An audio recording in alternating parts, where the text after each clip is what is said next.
right now I'm really focusing on making sure that I have the right services to offer the industry, and then also making sure that I can actually deliver them and make sure that, the team members that we already have can either upskill and learn these things that we're trying to do, or hire from the market to, get the right skills. So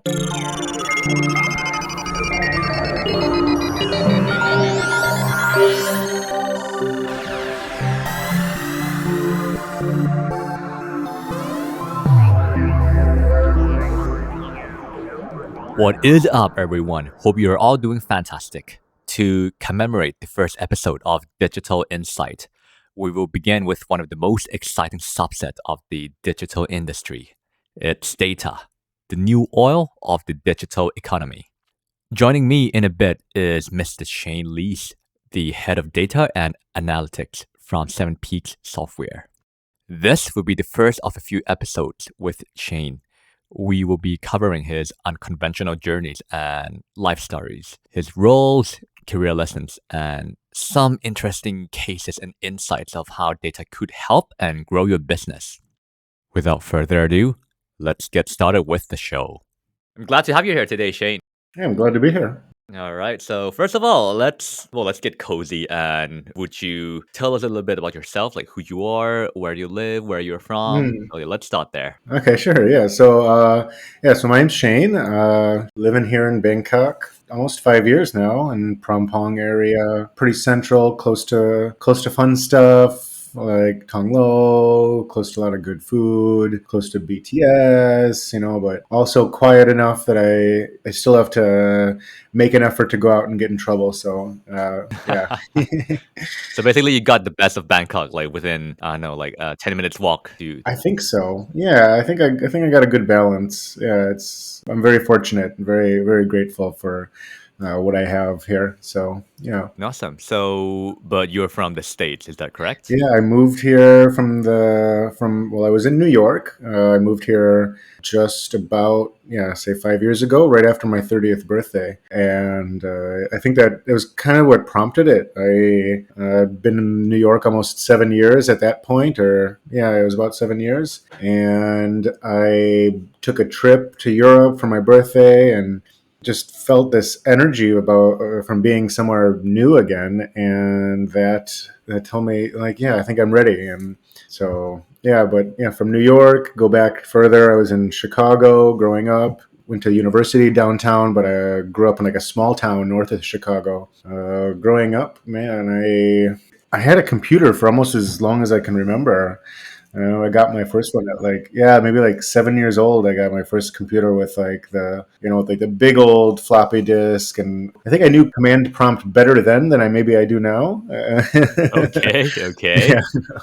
Wow. So you were like a geek originally since you were 7, basically. Yeah, I mean, yeah. When I was 10 years old, me and my mom. I think Dell wasn't a thing yet, or maybe Dell was like too expensive or something. We went to a computer show, because obviously, if you don't have a computer, you can't like order computer parts online. So it was like a computer show. I don't even know if they had computer part websites. I think maybe it was like catalogs, right? So we went to somewhere. We bought all the parts and built a computer with my mom at like 10 years old. And Wow, that's amazing. yeah, by my teenage years, I was building computers for people, doing tech support. I had my own little business, friends and family kind of thing. And yeah, it was like, oh yeah, this is fun. I really enjoyed working for myself back then, and now too, kind of. All right. Yeah, it's awesome. I mean, it's super cool that you share some of the similar backgrounds that like some of the richest people, like Elon Musk and Bill Gates, were doing, like their story, as in, like, yeah, build computers, sell to people. It's pretty cool. Right? Yeah, I thought so. And yeah, so I mean, went off to school. Like, I was really fortunate to go to a really prestigious boarding school in Illinois, where it's like state funded. They only take a couple hundred students per year, and I think like one of the founders of YouTube went there, and just really fortunate. Yeah, it got me from a small town into a place where we had a math curriculum that came from like MIT. And so kind of it went from you got that feeling of like, yeah, I'm no longer the smart kid. Oh yeah, you're Uh, in the big boys pond now. But yeah. so what do you do? What do you measure? I mean, that was high school. So then, Ah, like okay. university, yeah. So initially, when I went away to university, and this is where my story gets a little bit more interesting. I started out in aerospace engineering, and I Okay. Okay. very quickly lost interest. I took a little. I decided to take a gap year and join the military.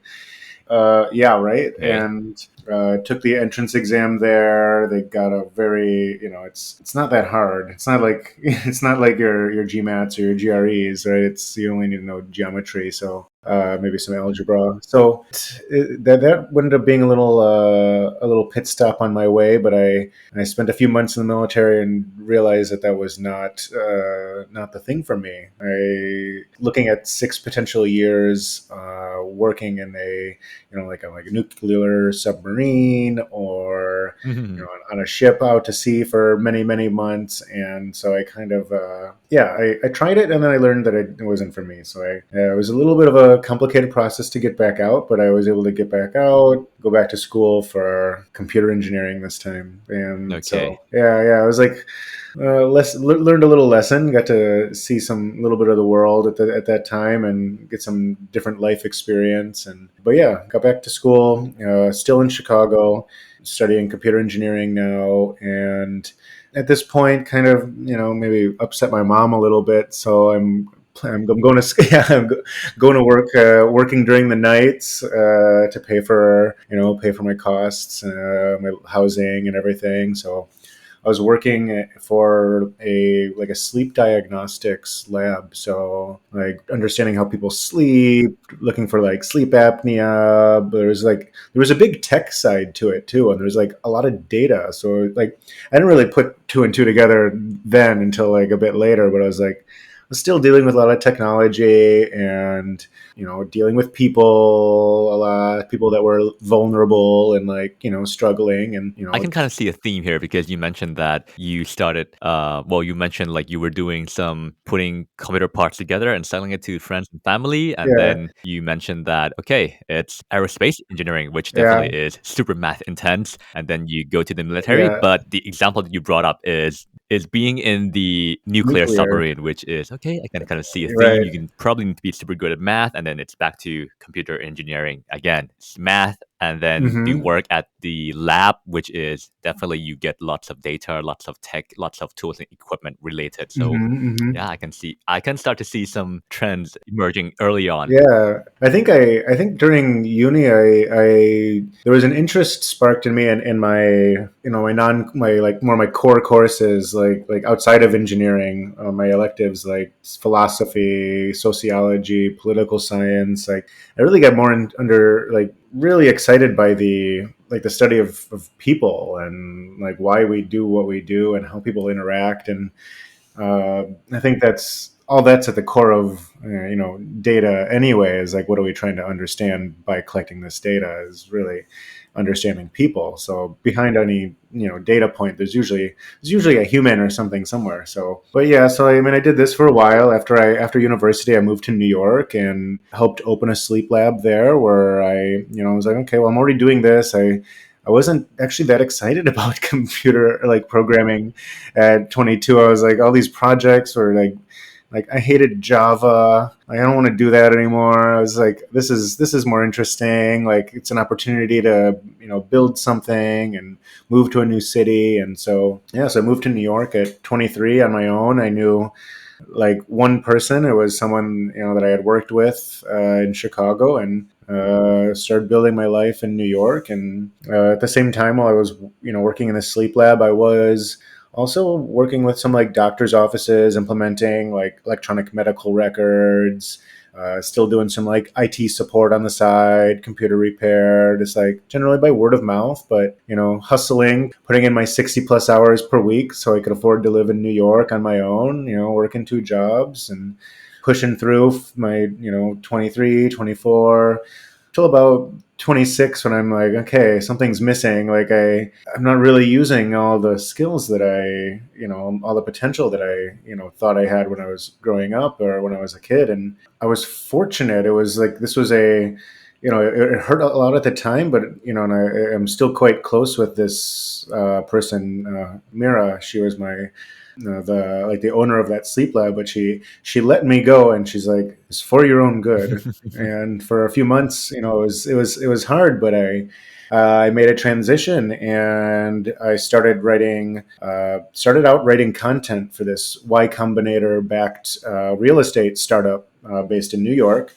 And this was my break into the tech world. And I wrote good content. There was some long form content they needed for the website, and then they needed some PR type things. And there was all this, like, it seemed like one of the main topics was like, well, people want to read about like real estate trends, and we got all this data. It's like, well, I'm good at math, I can figure this out. So ended up having to teach myself how to use R because the data sets just got too big to do in Excel, and that was a big jump. We had a data scientist already, so I wasn't yet a data scientist. He was a data scientist, so he helped me out a little bit out with some of the analysis. But in the end, like this was content being produced for people, and people don't really want to look at like a table or an Excel sheet or a chart too much. Like, and I figured out that, after like some experimentation, that people loved interactive maps. And like, Oh yeah. I really like interactive maps. Like, I was like, this is fun. You take data and like, okay, well, you want to know, like, is the rent higher in this neighborhood or this neighborhood? Or I realized that the state of New York, or this city of New York, and a lot of other states in America have open data, like, repository, like just a wealth of just open data that we could use. And so I'm looking at complaints about dog poop on the sidewalk, noise complaints, Okay. like anything that anyone could call into 311 to complain about. There was a row in a table somewhere that I could use with latitude and longitude from where it was, and I can put it all on a map. So you have created a map of people complaints and like dog poops in like the downtown has that many dog poop compared to the uptown and things like that. Yeah, I mean, and then like, okay, what's the density of dog poop complaints to like people? Like we went we we were in deep. I mean, like it sounds funny, Yeah. like we were making jokes, but these kind of data and trends and like finding the correlation can essentially like solve bigger problems, and if you actually like figure the things out. Oh, for sure. Yeah. I mean, yeah. So, I mean, that was the beginning. I mean, over time, I started using, just like, we partnered with other companies to use their data.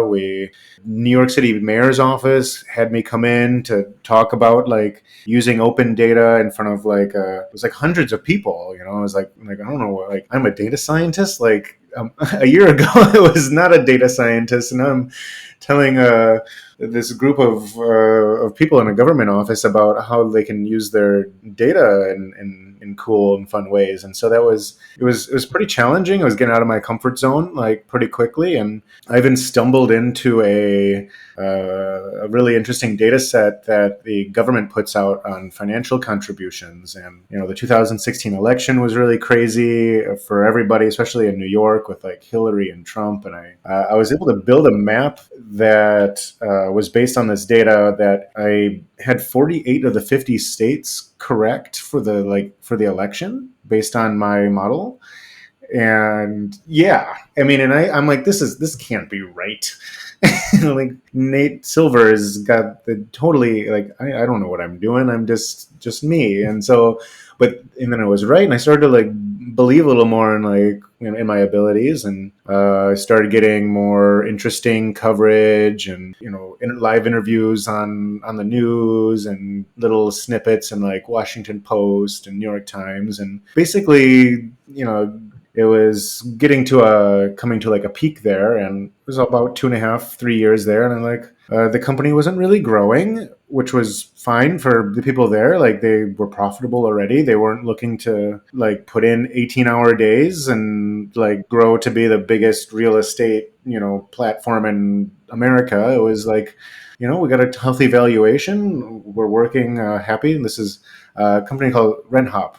Still great guys. Yeah, they're doing well. They came out of the same came out of Y Combinator the same year as Airbnb, actually. So smart guys. Learned a lot there. Yeah, and so when I told them I was making this move, they wished me well and encouraged me. So yeah, but it took me a little while to work up the bravery to move from like New York to Thailand, but it wasn't like moving from mom's house to Thailand. At least there's a few steps in between, and I was. But it's pretty interesting because basically you spent 1 year being a content writer and studying R and then trying to manipulate and understand and represent data to the point that you are invited to the House of Government to do some presentations and work on cool models and stuff like that. Hmm. And then 2 or 3 years later, you think you would want the next move. So what is that? What's the trigger for you to? Well, I mean, you mentioned that you wanted to grow, but what's the trigger to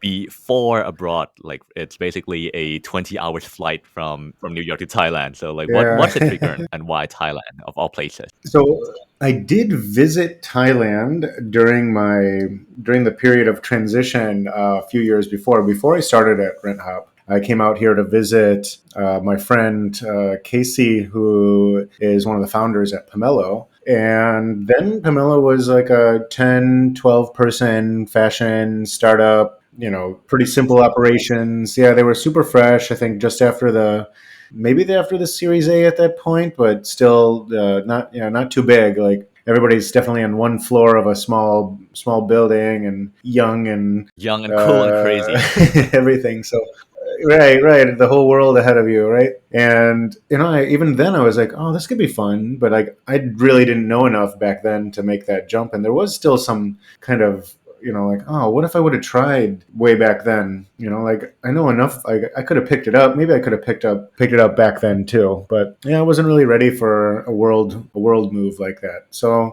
this time, the publicity that I was getting was kind of coinciding with some like really exciting news from Pomelo raising a really big Series B. I think it was like one of the biggest in Thailand as of that time, and so that was really exciting. And I was actually just catching up with Casey around Christmas time, 2017, and talking about all the progress. And I asked with it wasn't even like a serious ask. It was just kind of like, oh, like, you guys need any data people? And actually, yes. And it took me at least a month to send my CV over. It took like I thought about it for a while. I was like, and he's like, yeah, are you interested or what? I'm like, I don't know. It's scary, And I'm like, yeah, it is scary.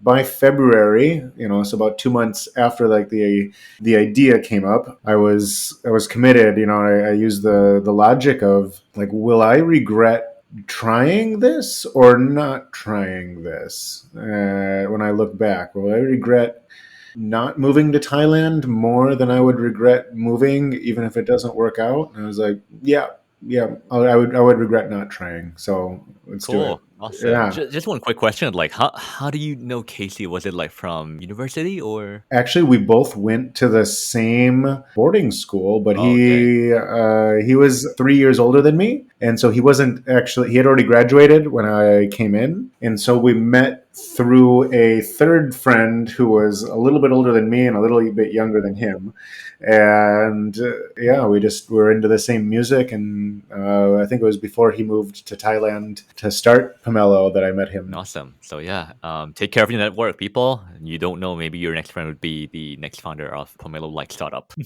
Yeah, or yeah, anything. Who knows? So yeah, like network. I always try to keep in good touch with people, and have some I really love introducing people to other people where they hit it off, and I'm like, oh, I'm so happy when I make a connection is made and they get to do something fun together. So yeah. So I moved to Thailand. I was 30 years old, just right before Songkran. So nice and hot, sticky. Really, really came at the right time. but at least I had like a nice long weekend after that first week, and because I needed it. My second day, I crashed the website. Okay. I managed. I needed to do some analytics, and there was no environment for it yet. I needed to crunch some data, and I had locked the tables when I was doing an export, and the site came down, and so that was my second day living in Thailand. Yeah, it was a little stressful, but it got better. It got a lot better.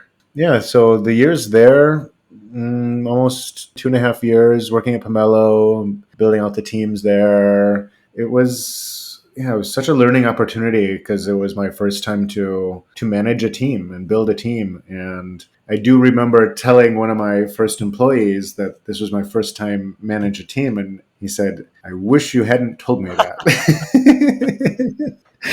And I was like, Well, we learn and we walk at the same time. So yeah. So yeah, I mean, and I'm still here, so I quite enjoyed it. so you joined Pomelo when they're about like 10 or Oh no, no, it was over 100 already by then. So this was I oh, met okay. them first. Like I first became aware of Pomelo, came into the office back when they were like really, really startup-y. Now when I came in, it was kind of hyper growth stage. I was coming in, I was around 100, maybe 120 employees, and that just ballooned at that point. There was a lot of new initiatives. The offline stores were becoming a thing. We were starting to do collaborations with other brands, and we needed a data team. And so yeah, it was an opportunity to build a new team and figure out what kind of resources we would need to build out the data capabilities of a 300-400 person company that we would become. Sure. I think like this part is going to be interesting, especially for people who are maybe new to data. Yeah. Like for example, when you are working at Pomelo, well, basically, what do data people do in companies such as Pomelo? Like, what are there to analyze, and how is it useful? I mean, so like Pomelo is an e-commerce company, right? So you have many different business units.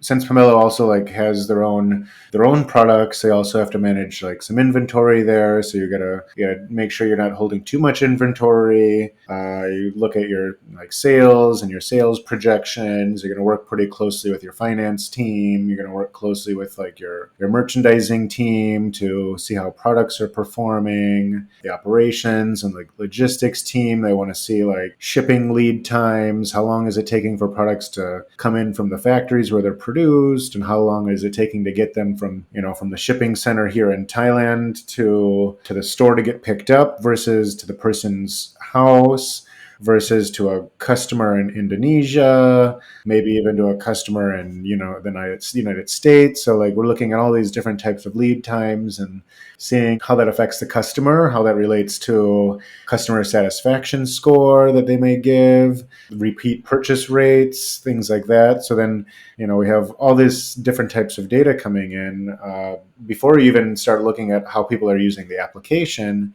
Your clicks, your traffic, your marketing spend, all of this stuff is very data intensive. And so at a company like Pomelo, our team was embedded in all of these different functions and had regular catch-ups to make sure that their data needs are being met, and to the best of our abilities, and help them make sense of the dashboards and figure out what systems need to be built to collect better data, to make better dashboards, to make better decisions. Okay. So for example, like you collect data such as like the sales projection, the inventory buffers, the lead time pattern, number of repeated purchase, so on and so on, right? So basically now that the company knows at what stage, or like the company knows where the company is, so you can share the information with all the operating teams so they can optimize the process to make the numbers better, make a better business decision. Well, correct me if I'm wrong. That sounds right. Yeah, yeah. That in combination with of course, like your investors want to see this type of thing, and Oh yeah. uh, yeah. And sometimes you got to use these kind of things to decide where to focus your efforts. If you want to say we really want to focus on say Singapore, or keep the focus here in Thailand, or should we try to go worldwide? Like what kind of challenges arise as we get start dealing with customers further from home. So yeah, there's all of these things. Very helpful to have data to back up your decisions. Got it. So okay, so that's 3 year in Pomelo, and then Oh yeah, it's before now. I mean, I that path that led me straight into our COVID era, 2020, and all the changes that everybody experienced. I wasn't immune to that. Even data being such a in demand skill, I at that point I had built 3 teams under me, and yeah, I think it was also time for me to have a change as well. And I took advantage of that time off to really explore the beauty of Thailand, and spend some time up at a monastery up in Mae Hong Son, and dive deep inside, look at figure out who I am a little bit more, and see what I like to do. Spend some time in Koh Phangan, meet some interesting people, and during COVID it was a different island too. It wasn't full moon parties and all that. It was a lot of digital nomads, and people innovating and living healthily, and yeah, so did a lot of yoga and talked to a lot of like founders, and saw the other really interesting initiatives that are happening around Thailand. And so I did a short stint over at Major Cineplex during probably the toughest time that they faced. It was all the theaters were closed, like revenue frozen basically. Like still came up with like a pretty solid roadmap and initiatives that are still unfolding and playing out today. And it's I think I learned so much there. I think especially going into an environment that is a lot different than like a startup, right? This is a almost 30-year-old company, thousands of employees. Primary language is Thai in the office. It's a lot. Respect and manners are a lot higher priority than they are at a young startup with. I can almost say kids, because they're people freshly out of university, right? So it's different environment. So it shocked me a little bit, and I think it helped clean me up a little bit too. So okay. yeah. So yeah, there was that, but it just was timing wasn't right. Again, and took some opportunity to go spend some time back in the US, and thought about it real hard if I was going to stay in Thailand. It was about 3 years at that point, and the US still didn't feel right when I went back. I checked out LA, New York, Chicago, and like, I felt safer in Thailand, so came back. And during the period while I was in a sandbox, I was in a Phuket sandbox. During that 2 weeks, I had 3 or 4 interviews for this fintech startup, and I got a job. Oh And yeah. so I was pretty happy. And it was a little bit of an experimental phase. Still, another company that was. I think they're kind of in a, I don't know, not really stealth mode, but they're building for the Indonesian market. So it's might not be really on people's radar. But I learned a lot about like high security data infrastructure, just like building things really fast and lean. And I really appreciated it, even though it really didn't end up being the best fit for me. All along, still like I'm looking for that right mix of working with the right people on the right types of projects that interest me, with some level of autonomy. And I didn't know where that would be, but in the end, it seems like it's where I'm at now, at Seven Peaks. And so I had the opportunity to work with them on a project while I was at Major, and I find out they're involved in a lot of different projects around Thailand. We do some stuff with like Central, Pomelo, True, and pretty decent reputation. And yeah. Seven Peaks is actually named after these 7 summits in Norway that are well known there. And the founders are from Norway, and it's a super international company. But they've been around for 8 years, just here in Bangkok, just slowly building and building, and recently emerged with another pretty well-known agency named Morphosis.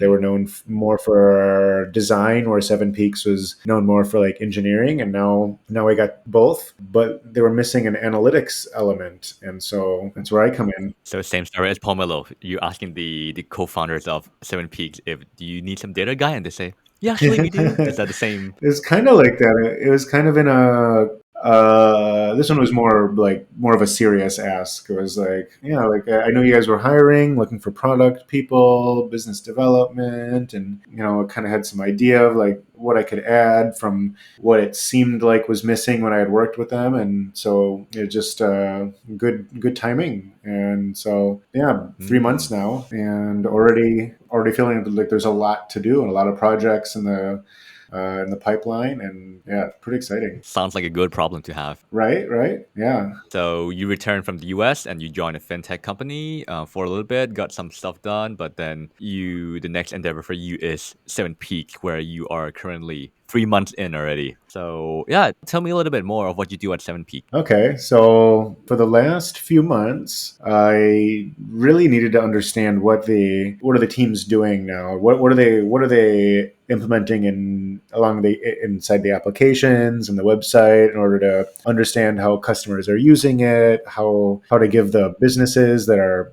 paying for these services a kind of measurable output. And this was something that people were asking for. They really wanted a standardized process for it. So when you're dealing with potentially hundreds of different customers from around the world, different industries, different budgets, I'd never really appreciated the power of process before now. And so it's really just been about building a process, staying focused, because as well, being a well-known agency, we have vendors reaching out to us every day, and they don't always reach out to me. They reach out to someone else on the team and try to convince them that their product is the right product. And then I get an email where they've already been talking for who knows how long, and they trying to set up a demo for this some product that doesn't look like it's ready to be sold.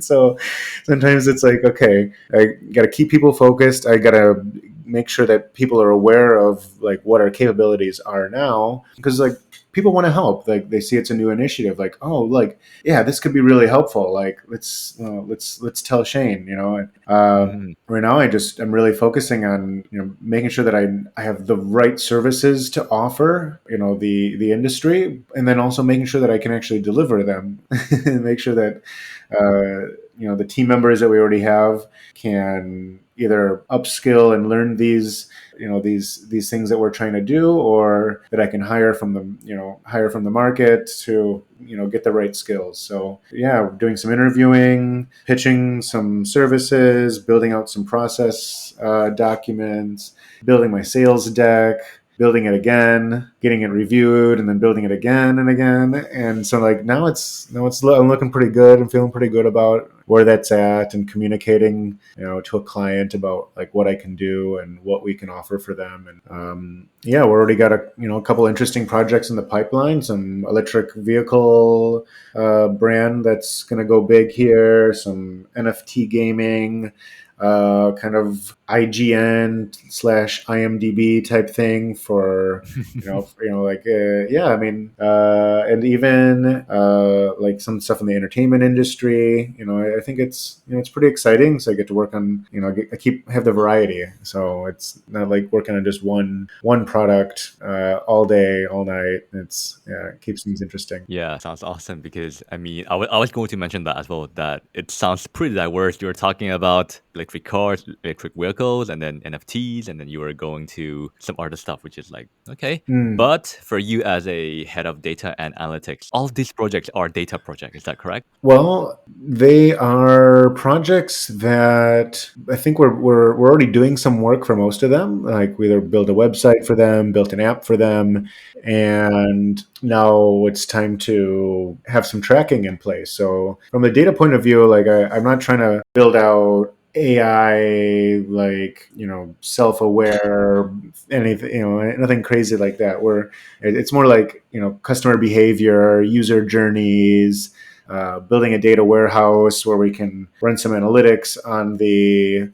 data that's being collected already from the other things that we built for them. Now we're also pitching some to some new clients to see what we can do for them. But at this point, we have quite a lot of internal clients that we're already asking for things that I can do. So that's a great way to kind of spin up the department. But at the same time, we do have a good amount of incoming leads, and actually we sometimes have to say no because we're just not ready. Like you don't have the ready, we're not don't have the resources yet to do that type of project. So we just be honest and not bite off more than what we can chew. So yeah.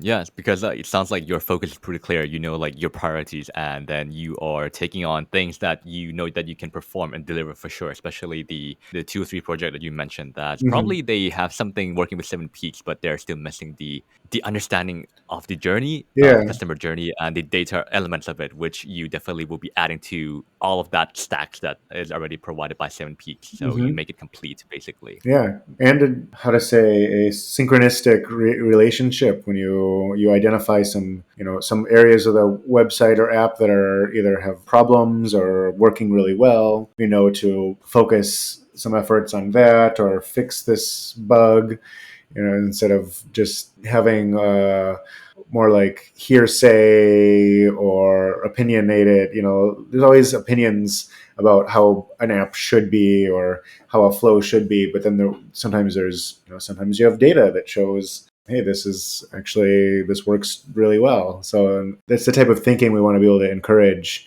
Data driven thinking, like making your decisions based on facts. So yeah. Cool stuff. So building the team, building the Hmm. process, and building the culture in your company as well. Yeah. Sounds awesome. All right. So yeah, I mean, I've heard a lot about your work and then your journey. So I mean, that's basically the past and quite a bit of the present now. Uh-huh, So in uh-huh. terms of the future, what are some of the things that you are looking forward to? Maybe like some short term stuff Yeah. and maybe some long term stuff as well. Okay. Yeah, I mean, short term, I'm getting this team up and running. I want to, get it functional, get my department profitable. I got a few hires in the pipeline for like data science, analytics, and we'll see from there. So like short term is really just focusing on getting this team going and building the reputation. They have to build a reputation since it's something new. And I think this, from my internal searching that I did during some of my time off, I think there's a lot of people that don't want to work for someone else forever, right? They at some point want to go into business for themselves, and I think this opportunity is giving me kind of a balance of that responsibility that's necessary to do something on your own with a little bit of the risk mitigated by being under the umbrella of a company that's already running. So as I get a little bit older, I'd like to be in business for myself. Working on high impact projects, very challenging problems, and maybe not being in an office. Maybe you can do that. We'll have internet pretty much anywhere now, and so assuming we everything hasn't flooded or drought everywhere, that yeah, let's assume global warming hasn't destroyed everything. I'll be working from a beach somewhere with a distributed team and maybe still part of Seven Peaks. Who knows? Who knows where 5-10 years from now. I do like this work. I like solving complicated problems. I like teaching people, about themselves as well. Outside of the data world, I have a lot of interest in spirituality and like mindfulness, personal growth, and at some point, I think as I can build my skills in this, I can ensure that the projects that I'm saying yes to are things that align to my deepest passions. And so I think that's also been this journey up to this stage has been moving closer and closer to projects that are that agree with my values. And so yeah, I think at some point I could be out of data analytics. I may be, who knows, maybe I'm a yoga teacher somewhere.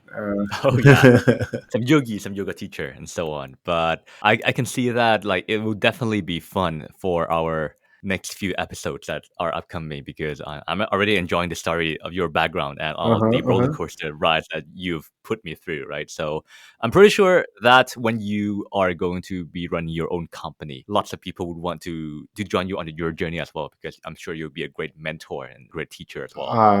Yeah, I mean, I appreciate that. I think I still stay in close touch with a lot of the people I worked with at Pomelo, and even though they've moved around the world, we've stayed in touch, and they're growing, and they help me grow, and so yeah, I mean, I definitely expect to make people happy.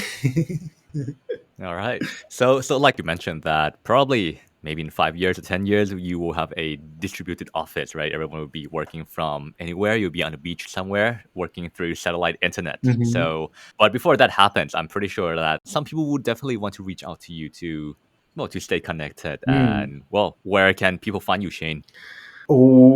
Oh, well, Instagram is going to have more of my DJ stuff. So let's say LinkedIn.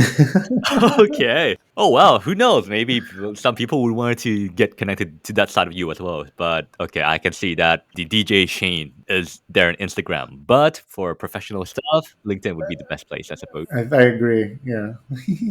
Okay. Oh wow, I did not realize that. I'll definitely need to find you on Instagram as soon as we jump off the microphone. Brace yourself. Do you have a DJ name? uh, Beat Cat. BEETKAT, and it's there's some hidden meaning in there. The B and the K, well, from Bangkok and from Brooklyn, where I started playing, and so I kind of Okay. hid the initials of where I'm from in the name. Awesome. Okay, so yeah, go follow DJ Shane Beatcat, right? And then if people wanted to find you professionally, what is your LinkedIn name? LinkedIn, it's Shane Leese, last name Leese. All right. So we'll be putting Shane's LinkedIn handles in the show notes. So if you wanted to find Shane, yeah, go find that in our podcast show notes. All right. So I think we've learned lots from you today, Shane. So thank you so much for being with us today. So yeah, until next Hey, time. you're welcome. Yeah, talk soon. Talk soon. If you enjoy our show, please consider rating, reviewing, and subscribing to Adaptive Series anywhere you get your podcast from, including YouTube if that is your thing. Find Adaptivity on Facebook, Instagram, Twitter, LinkedIn, and our website, which is adaptivity.us. Also, we will be turning all the actionable items from the episode into a learning plan on our pub platform. If upskilling is your thing, the pub will do you justice, so give it a try. All links will be in the description of the podcast episode. Thank you for listening, and until next time.